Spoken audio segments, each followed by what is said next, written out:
হাতিয়া গ্রামে গতকাল সারা রাত ধরে চলে বোমাবাজি। তারপর আজ সকালে বোমা বাঁধতে গিয়ে দুই যুবকের মৃত্যু ও ৩ জন আহত হয়। যে জায়গায় বোমা বিস্ফোরণে মৃত্যু হয় দুই যুবকের, ঘটনাস্থল থেকে প্রায় ১০০ মিটার দূরে ৩টে ড্রামে প্রায় ৩০টা তাজা বোমা উদ্ধার করে লাভপুর থানার পুলিশ।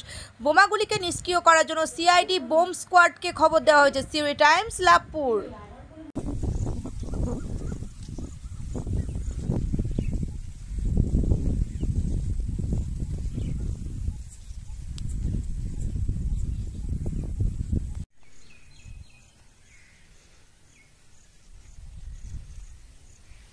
ড্রাম কই?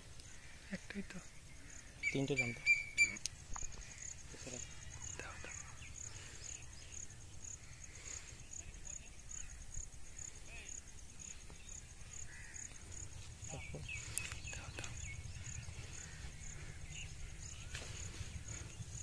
একটাই তো। সরো, এইদিকে এসো।